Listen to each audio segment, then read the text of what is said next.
First touch, I think, straight into the back of the net. It's not bad, is it? You're right, it's not bad.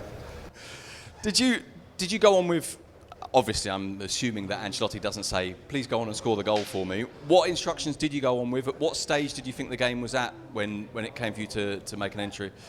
Yeah, after the 1-1, I think we wanted to make more pressure, wanted to really show the mentality to win this game, and this is how I guess we played after, especially in the second half. What do you think, if anything, was missing in the first? What was it that made it so difficult to handle Almeria to start with? I think scoring a goal.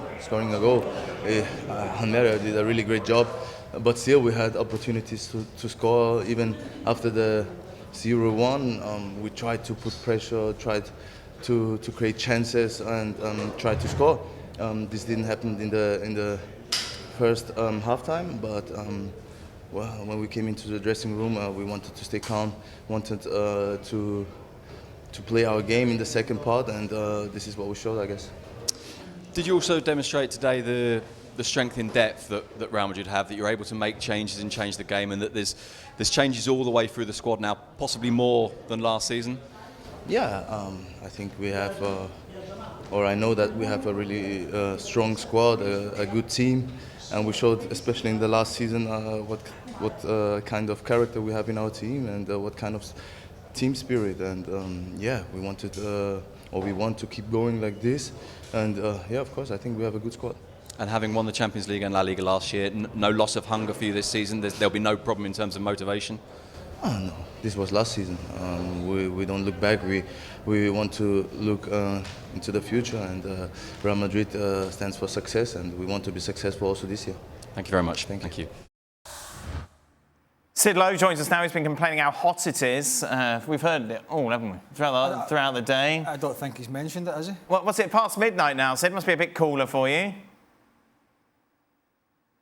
It's not very much cooler. By the way, just to kind of explain what it's like in Almeria, they have a type of grass here that you're not normally allowed. They've been given special permission to have a type of grass that basically can survive in arid conditions, which means they're allowed to cut it shorter than would normally be the case, because if you left this grass long, the ball would basically not move at all because it's so dry. That's just to explain how hot it is. I liked Alaba's final response there, where he said, well, that was last season.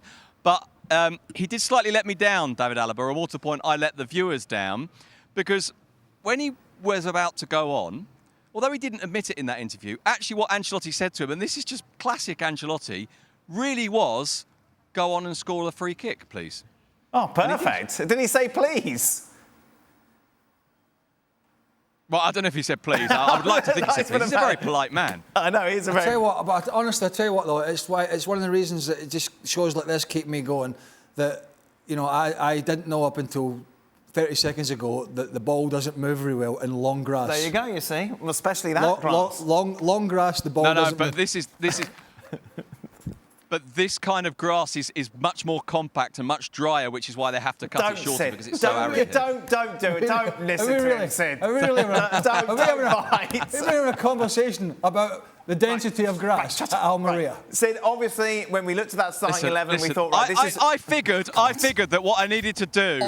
Sorry, I just figured that what I needed to do was raise the interest level after half an hour of moaning about Man United, which everyone already knows about. I thought, well, we'll talk about grass. So you went for grass. But I haven't had my moan about Man United, so that's why I was into it. Anyway, Sid, let's take this serious. Yeah, and obviously when we saw that starting 11 and we heard Ancelotti saying this week that he's going to rotate a lot more, obviously that was the plan, to bed in some of these younger players that are coming through. Unfortunately, that plan was pretty much thrown out the window as the second half developed.